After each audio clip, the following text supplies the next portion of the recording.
Smile React เพจซื้อใหม่เลยโอ้ยเพจซื้อใหม่เลย Smile React กามาอะไรอย่างนี้เห็นมื้อเช้าตื่นมามื้อเช้าได้เห็นเลยเพจของ PlayStation ปล่อยตัวอย่างของ Elder Scrolls Online The Dark Heart of Skyrim Cinematic Run Trailer เขาจะมาเบิ่งกันว่าเป็นอะไร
ตัดตาลงครับนั่นเป็นกระจกไฟเหี้ย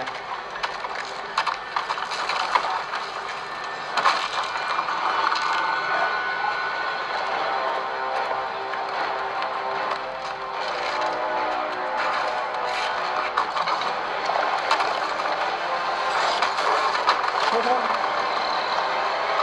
ดูมันหมาป่าเฉย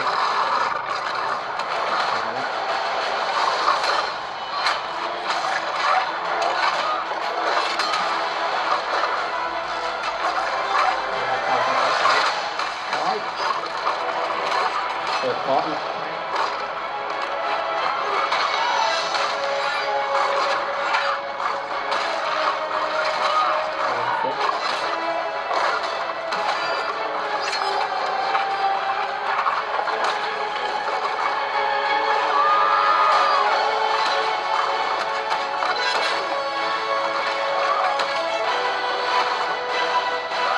โซ่แคลม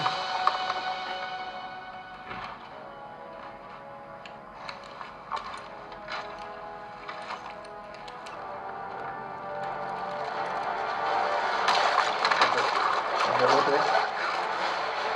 หนีตัวอยู่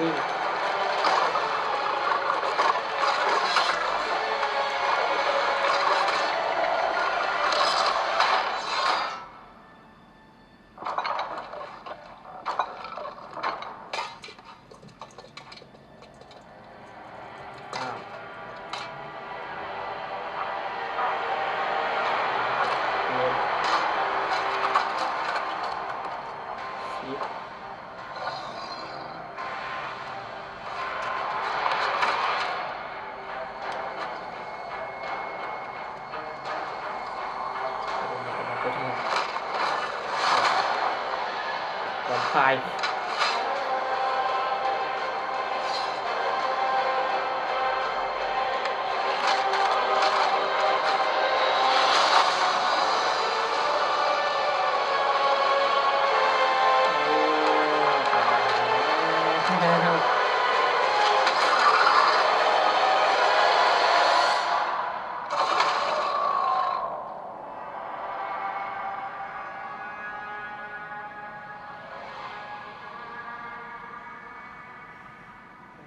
เกมอ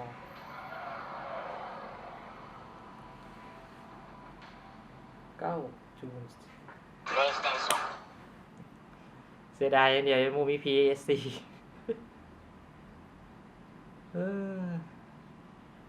ตาลิ่นอยู่แล้วแต่เสียดายเดี๋ยวคือมูมี PSC เอาไว้ลิ่นนะทีถ้ามีสปอนเซอร์ใจดีสนับสนุนกับใครเพราะว่าใจนึงก็อยากแคสเกมแต่ว่าค ขาดอย่างเดียวคือบ่มี PS4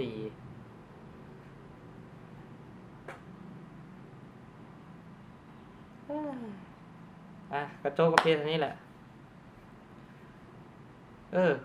แล้วต่อไปสิมีเกมอย่างมารีแอคเดี๋ยวก็จะมารีแอคให้เบิ่งอีกเพราะฉะนั้นก็ say hi